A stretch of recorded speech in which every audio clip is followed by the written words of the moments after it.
It's great to have you all here. So I loved what Rachel did and had the panelists introduce themselves. I have little bios, but I feel like you all will be much more interesting than me reading your bios. So why don't we have you all kind of introduce yourselves, tell us a little bit about what you do, and then we'll dive into the questions. Go ahead. Hi, my name is Dr. Hansi Singh. I'm an Earth system scientist. So I model how our climate changes, how the weather will change tomorrow, how it will change, several months from now. And so I'm here because some of our technology very recently uses AI-based digital twin systems. And so, these systems, they do have a potential for kind of changing how we think about the weather, how we predict the weather. And predicting the weather is insanely crucial because with climate change manifests in changes in the weather. And so if we are not prepared for changes in the weather, then, what's going to happen? More and more chaos. So yeah, this is the work that I think is so essential for helping, move us into this place where we can be more resilient, where we can build the energy transition so that we can move forward in terms of thinking how to live on our brave new planet. Great. Hi there, I'm Michelle Pruitt. I go by Pruitt, and I am an AI strategist. I'm currently working with a pre-seed startup on a framework and a discipline that I have put together called AI TrustOps. And AI TrustOps is the connective tissue that extends beyond responsible AI, beyond just NIST as an example, OWASP, MITRE. It really connects these, and it bends and flexes with organizations and enterprise where they are in their maturity model as it relates to developing and deploying AI. And it looks beyond deployment at really the user experience across that AI lifecycle. We're focused, obviously, on AI. With something like AI TrustOps, it has to be AI. And then we have the transparency, responsibility, user protection. We have the safety and security. Then we have test and monitor. Oversight is for the O. P is for policy alignment, and then wrapping it up, it is about sustained scale and how do you grow at market. Fascinating. I'm Steve Tapia. Welcome. Is that on, Steve? Well, that's even better. It's like when I went to my job interview, I got laryngitis halfway through, and I figured if they actually heard what I said, they wouldn't have hired me. I'm Steve Tapia. I've been a lawyer for over 40 years, much to the chagrin of my family. No, just kidding. I have been at Seattle University Law School for the last 11 years. In my experiences, included Big Ugly Law Firm in Los Angeles, public television, HBO, 15 years at Microsoft, and then finished my paycheck-bearing career as the in-house counsel for Root Sports, hence my jacket. I've been waiting for about 12 years to wear this thing, and I can safely wear it for another 2 days. Thank you so much, Steve. So I'm hoping we can start out with having you all talk a little bit about when everything is AI, how do you separate the hype from trustworthy innovation? What criteria should we all be using to evaluate what's real and what's reliable? Go ahead. Sure. So when it comes to predicting the weather, we have weather going on every day. So it is actually very easy to check whether your model predicts the weather well, right? So in other words, there's kind of a inbuilt trustworthiness metric. Now, this isn't completely, for AI in the earth sciences in particular, this isn't true everywhere. So let's say that, there is, say, somebody that owns a bunch of real estate and they want to know, okay, in the next 30 years, which of these properties is most likely to flood? Now, is that checkable? No, it's not, right? I mean, you have to go into those 30 years, look at the statistics, and figure it out. So in that case, the trustworthiness is tough. It is really hard to kind of separate the grain from the chaff, so to speak. And so in that case, too, I mean, there's so many people out there that'll be like, I will divine whether your property will flood, right? And so it's really important to me that like we lean very, very heavily into the science, into what we already know in terms of how the Earth system works. And instead of being like, oh, well, this AI told me that this, property was going to flood, that we actually are able to sort of justify these predictions with what we know about the physics of the Earth system. So I think there needs to be huge checks and balances, particularly in terms of these long range, sort of climate projections for properties and risk. There is some work being done in the EU, for example, that's like, hey, we need to put some guardrails on this. And so it is happening. I think is that for insurance purposes? Like there's worry that the insurance companies will kind of take this and run with it, or? It's just for the fact that there is so much misinformation out there. There is so much crap information. And so, you have people legitimately wondering about their risks, and they cannot get an honest answer, and they don't even know how to evaluate whether the answer is reasonable or not. So I think like these are areas where, guardrails of like the science of, just putting like, hey, I figured this out with AI, like what does that really mean, right? I think that's pretty critical. I'm gonna stop there. Okay, go ahead, Pruitt. So I'm curious for folks here, because the question was about trustworthy AI. How many folks here feel that AI is like their super enabler? And when they talk to, let's say, a chat GPT, they say please, and they say thank you, and they think of a personality. I actually do say please. I do too. Okay, so first off, don't say please and thank you. It's really expensive, uses a lot of resources. If you're caring about the environment, be direct. It's not gonna hate you, it's still gonna work. But again, it's about being trustworthy. And trust is earned over time. Right now, anything that has AI is bright and shiny and is considered innovation. It is going to disrupt every industry, every way that we work, every way that we live. And while that might be true, that is not a criteria for trust. When we think about trust, again, it's earned over time, and it's about creating value to the users, whether they're internal or external. It is about treating them with respect, their data with respect. I mean, so many of us have been victims of data breaches. I don't even look anymore.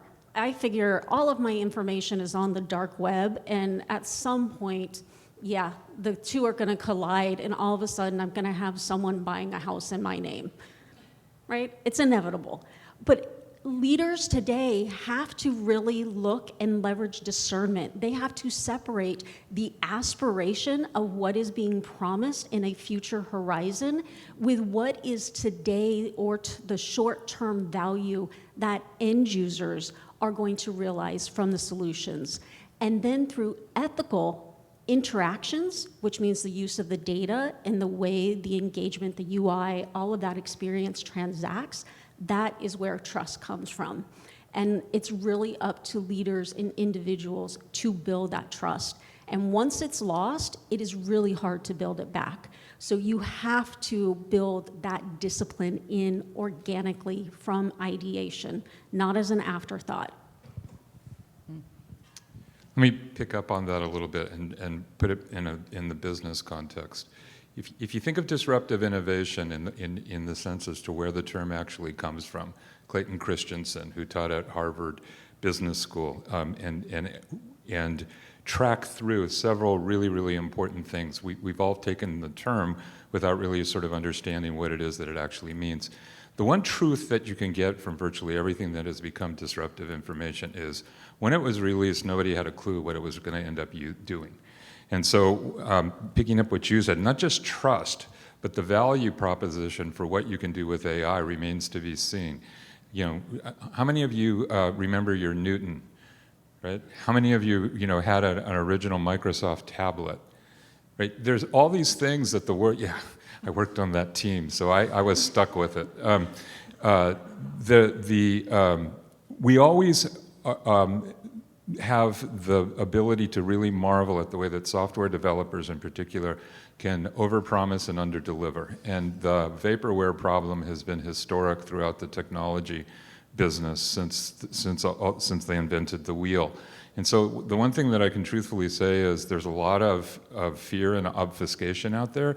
There's a lot of hype speak about what it is that it's actually going to be able to do. But just in the same way that when we all got personal computers and it was going to be a part and parcel of every part of our day, how often do any of you use Excel to balance your checkbook? How many of you even have a checkbook anymore? And those are the kinds of things that show you that while we can try to envision what's going to happen, we really don't know what's going to happen, even around the corner. And I thought the comment in the last panel, the way I'll paraphrase it is, things go slow until they don't, is absolutely true. And especially with technology. People search for that killer way to use something, and then when it finally hits, then it just takes off like a rocket ship. Keep the mic there, Steve, because I want to ask you a question. So I'm a bit of a copyright nerd, spending a career in media, and copyright law was written long before AI or a lot of the digital tools that are out there. So what assumptions do we need to challenge around creativity, ownership, authorship, now that we're moving into this AI world? I'll be as, you give a teacher a microphone, you're stuck for an hour and a half. So I'll try to be as brief as I possibly can. Yeah, that's a big question, too. First, let me say, we're still going to need Beethovens and Mozarts. We're still going to need Picassos. And while they may not be the highest paying jobs in the world, there's still that creativity. And I don't know how many of you have played with the creation of art or music through AI. It's okay. It's kind Some of it is terrible. Yeah, and I mean at best it's really good at putting you to sleep, but it's not necessarily super interesting. So there's always going to be that need for the creative spark that's out there. That's number one. And then the three biggest problems from an intellectual property standpoint, I'm going to throw out patents, because if you're using a patent, that's a problem, but that's not generally what generative AI is doing. And trademarks are a little bit of an issue, and I'll try to touch on it really briefly. There's really three issues. First is a lot of people are using it to do things like marketing material, coming up with logos, doing their reports.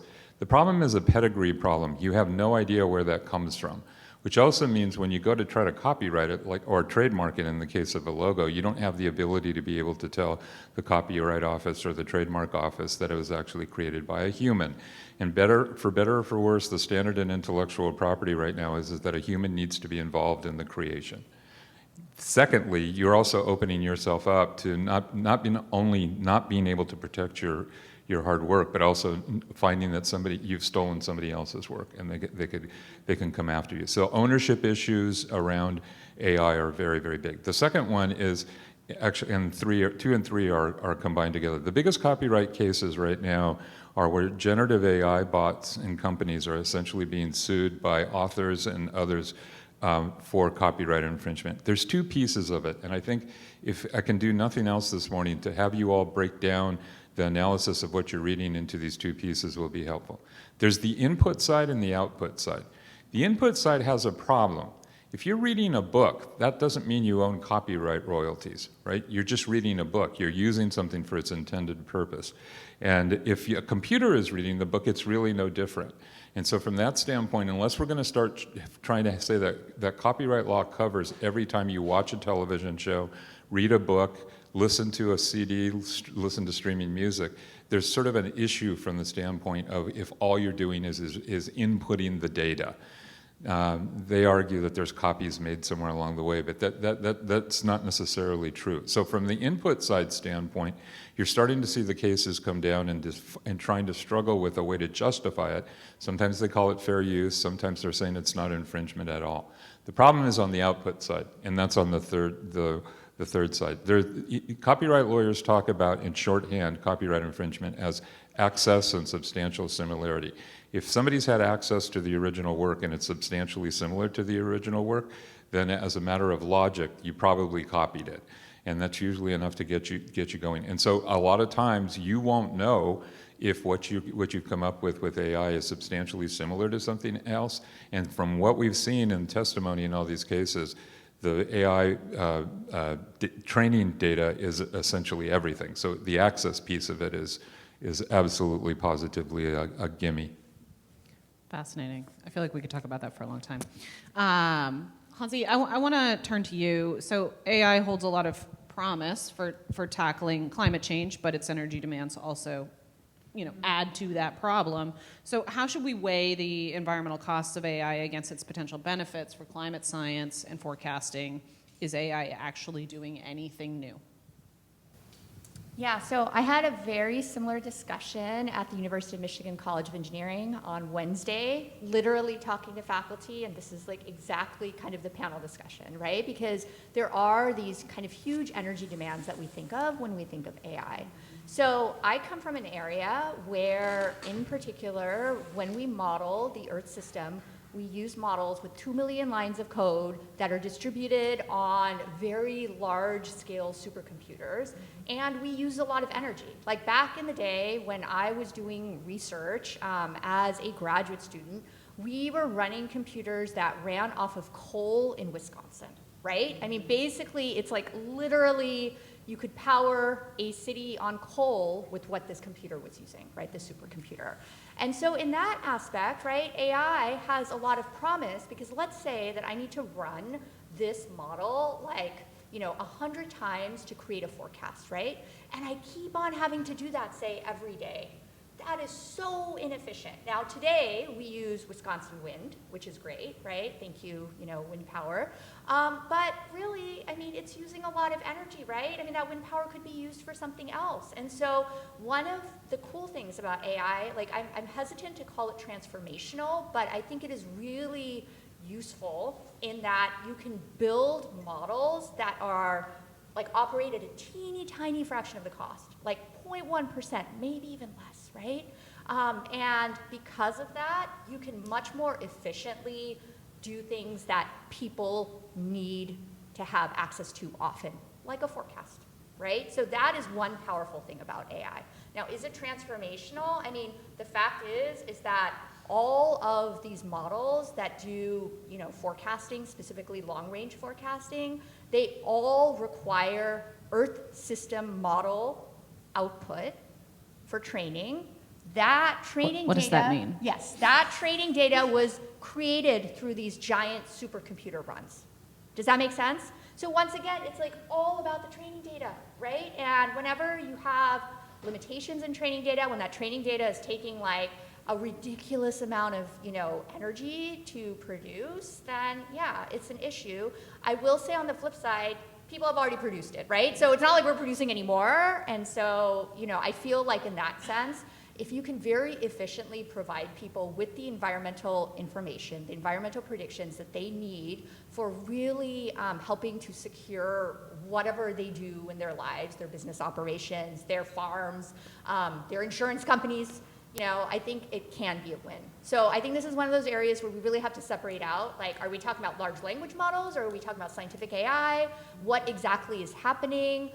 What is transformative? What isn't transformative? And kind of really break it down, because I think we just have this one umbrella called AI, and it means like a ridiculous number of things. And, usually people do not bother to disambiguate. So it's really important to kind of talk about those details to really make those assessments of like, good use of AI, bad use of AI.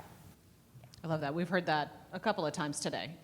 So Pruitt, let's talk a little bit about some of the bias and inequity that can be embedded in the design and deployment of AI models. What's the most dangerous assumption, do you think, that people make about trusting AI, and how do we break that down? What do you wish people were thinking about when they first begin implementing new AI programs in their systems? I love the area of bias and how we interact and think about AI. It's a provocative topic, and as you ask people their opinions, everyone's going to have a different outlook. And I'm going to give a two-part answer. The first, that I think is most dangerous, is humanizing it.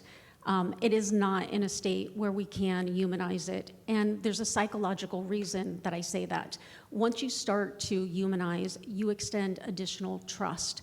And right now, we've heard everyone talk about discernment. We really need to leverage discernment when we're working with whatever AI model, LLMs, Gen AI tools, agentic AI. That is the superpower, as you've heard, across sessions. The second thing that I really want to emphasize is that AI systems are not neutral.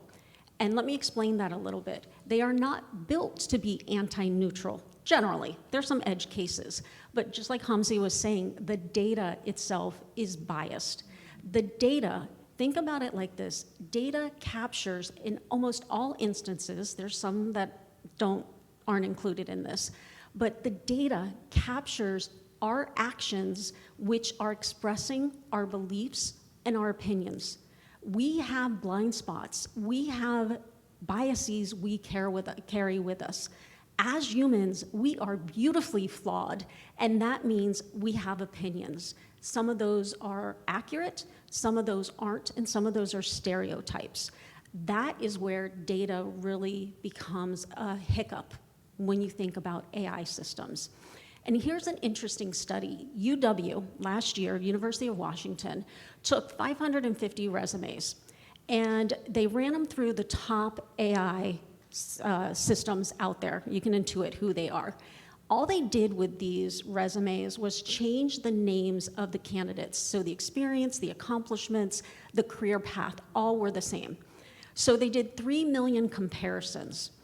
And what they found is when you look simply at ethnicity, when it was a white candidate, Caucasian candidate, that candidate was favored 85% of the time.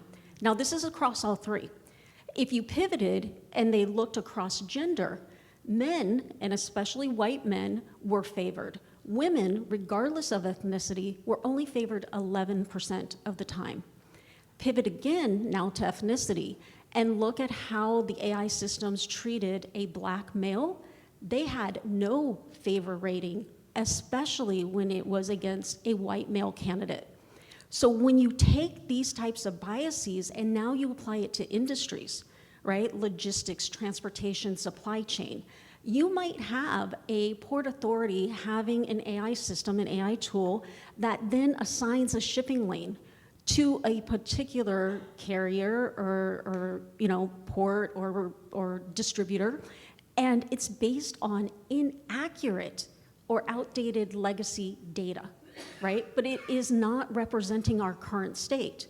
Think about now where airlines or even a supply chain, the tool and the system might give a preference and advantage to a more economically viable or hierarchy of zip code, and it disenfranchises others. This then creates risk for the enterprise, and especially if you're in government contracting with new laws that are coming out where you have to prove AI safety, you need to look at debiasing and where is your model and your tools, how are they operating, and risk management.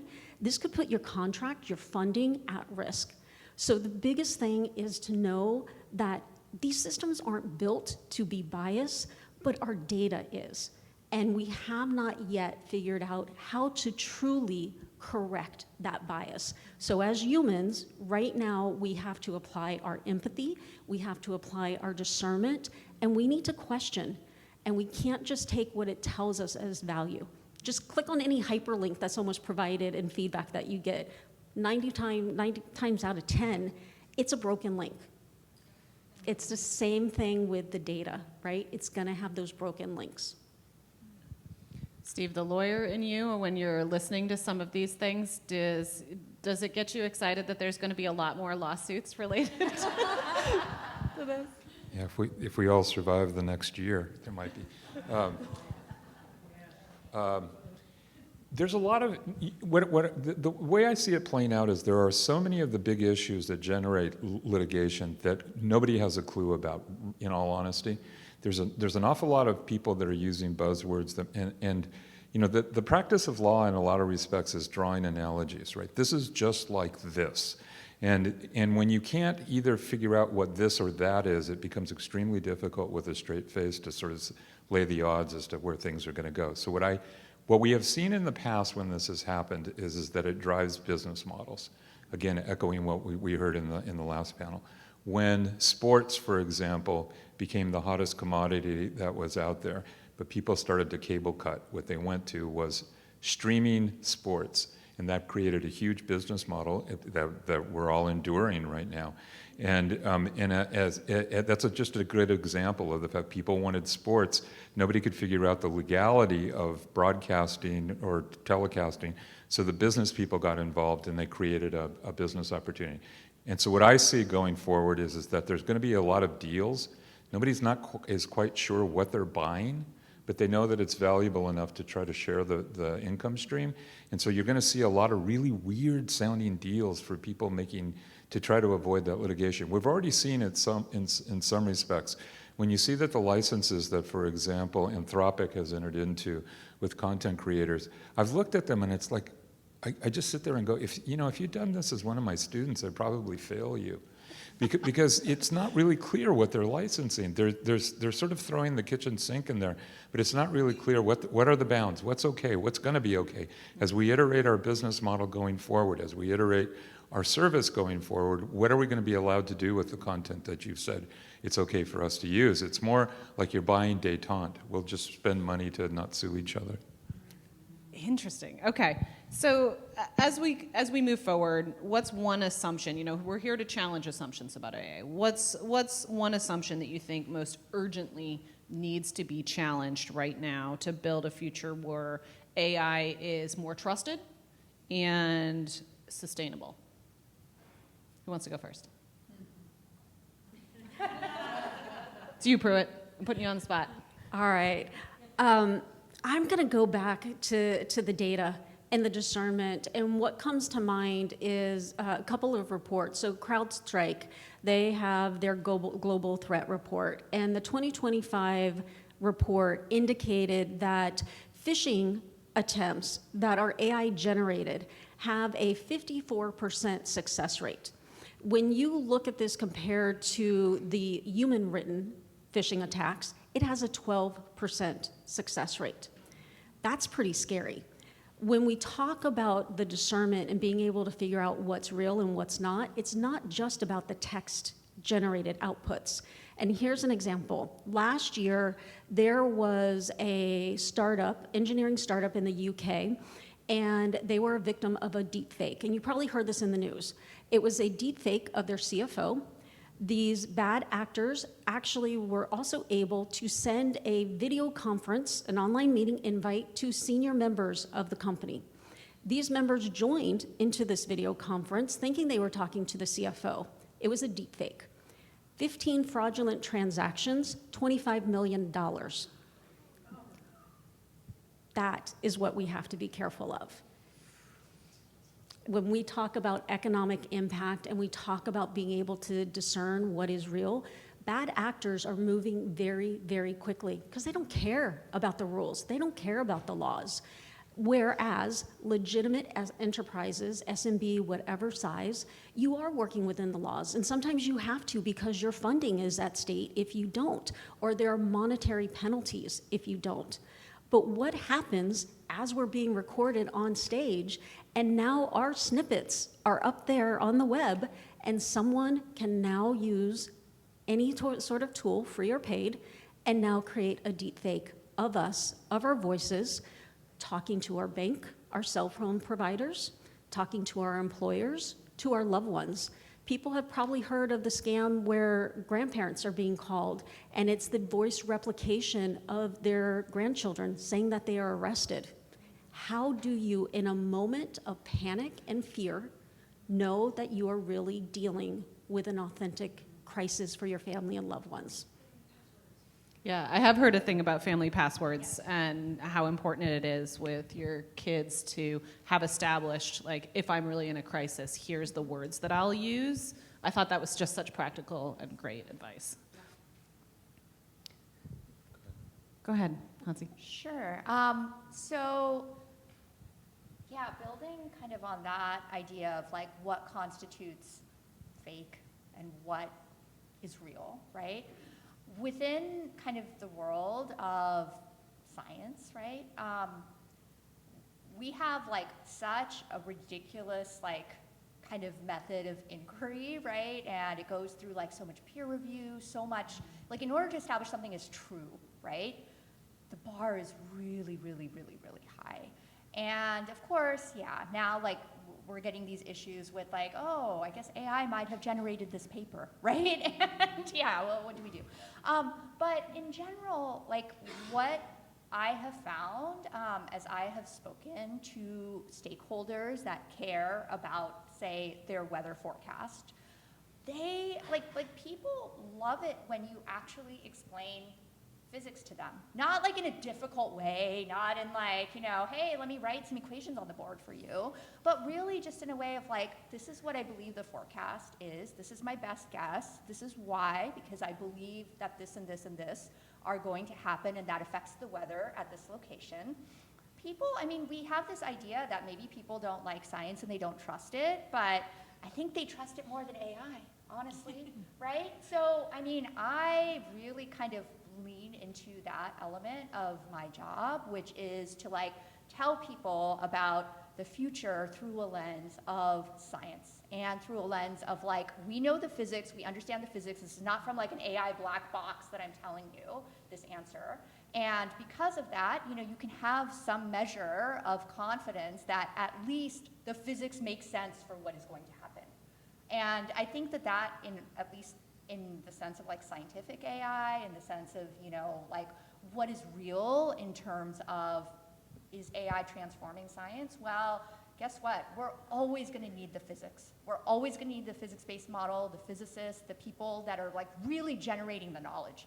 AI is not gonna generate the scientific knowledge, at least in earth sciences. Like I fundamentally believe that because every single AI is trained on the models that we build using physics with those 2 million lines of code.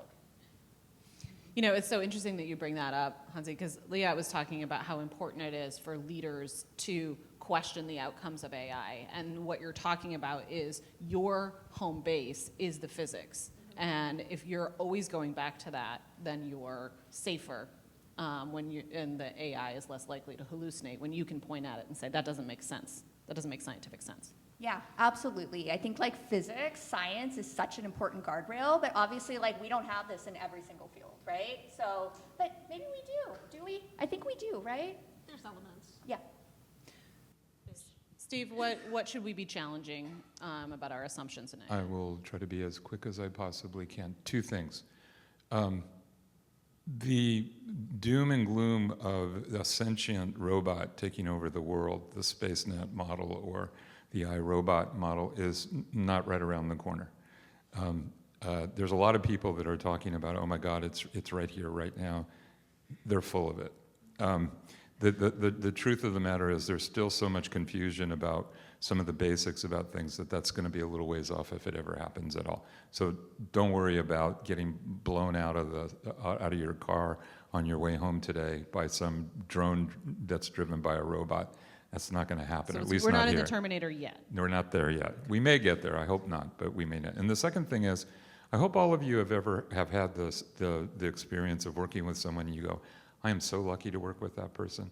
Those interactive skills like charisma and awe at working with really great people like my panelists are always going to be valuable. And if you look through history, most of the really great innovations have never been singular. They've always been collaborations. Lennon-McCartney, Abbott Costello, Edge and Bono. You've got really, really great collaborations that have fueled things in a way that one person by themselves wouldn't have.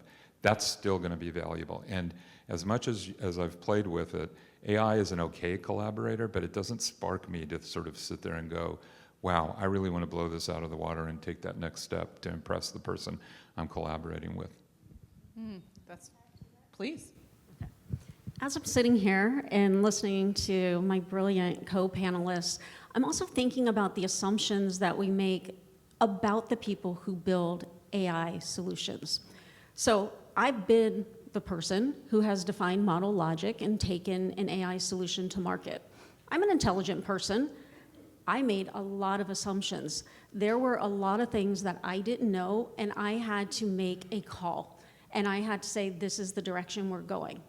The other thing is, as the person who's building, especially a product manager role, you are up against a deadline and a desire to get to market, to create revenue, to accelerate and grow market share. Sometimes you have concerns about your own product, and you're also working with responsible AI or whatever other framework the enterprise might have. And you are in the middle. You are caught between, you have to go to market, but yet there are some concerns. And a lot of times we end up managing some of these concerns, whether it's security, whether it's safety, whether it's functionality, via a backlog. Meaning like, okay, we know that we need to do this, but we're gonna do it in a sprint that's following. And the assumption I think most people have, and I've had early in my career, is that the people building AI solutions know everything, and they don't. That is why there are so many mistakes and so much more to gain. And that's where there's also opportunities for everyone in this room to be a part of it. So whenever someone says you're behind, no, you're not. No, you're not. Question the people who are building it. Because you think different and your experience is different, you have value that you can bring to that team.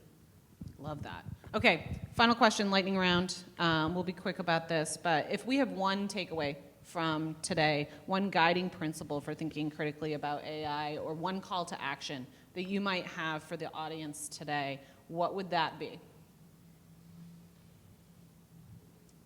I think that it's really important to think about AI in the context of many different types of AI, not a single umbrella, many different kind of use cases, many different types of models, and not put it all in kind of a single bag and be like, it's bad, drown it in the bathtub, or it's amazing and it's going to transform our lives. Like, the real answer is like so much more kind of context dependent, so much more subtle than I think these just kind of big blanket answers. Like, oh yeah, like just regulate all of AI. Well, like, we're kind of making some cool scientific discoveries. What about that? Like, should that be regulated? I mean, we should have those conversations, but it's such a, huge kind of umbrella, and it is used in such a kind of, bludgeoning one-size-fits-all sort of way when we talk about it. And so I would really love to see just kind of more nuance and subtlety brought to that conversation about the so many different ways in which it's being used, and how those different ways have like kind of very different sort of possibly value, right? Be playful. Like, remember when we were all little kids and you thought, I wonder what happens if I do this? Be playful, be curious, but be careful, and be cynical. Cynical. Nice. I would say look for diversity of thought and experience and bring that into your conversations, into your teams. There's concrete, which is individually very, very strong. You have rebar, again, individually really, really strong. However, there are compromising situations where they have weaknesses. Combined together, they complement and augment their strengths. And it's the same thing in your project teams.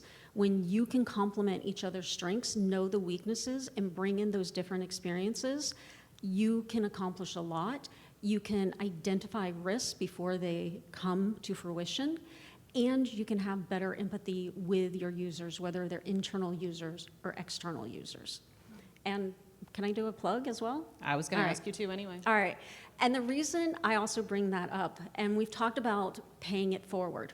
I'm part of an organization, Women in Cloud. I'm an advisor for them. And we've put together a book that you can see here. This is a very early, printer draft, so it's not 100% finalized. This is a recognition of Microsoft and its 50th anniversary. This tells the story of 50 women who have contributed to Microsoft's $1 trillion market shift. Yeah, it's pretty significant. And what I will say, this has been accepted into the Microsoft archives, and if you know anything about trying to get into the Microsoft archives, it is insane. It's like winning that billion-dollar, multi-billion-dollar Powerball the other week, right? It's really hard. The amazing thing about this is not only do you hear about women and their frameworks and how they have crafted a successful career, this is paying it forward. So for every 10 copies that are sold, we are able to fund an AI in cybersecurity scholarship for an underrepresented talent across the world. And our goal is to inspire and ignite 1,000 AI in cybersecurity careers by 2030. So you have little bookmarks on the table. I would invite you to pay it forward and help us in igniting these careers. Go to womenincloud.com/Opulus and help get some additional perspectives, backgrounds, new talent into the tech industry, making sure that we're innovative and that we're protected from on all fronts. Wonderful. Thank you. Thank you so much, panelists. Really appreciate it.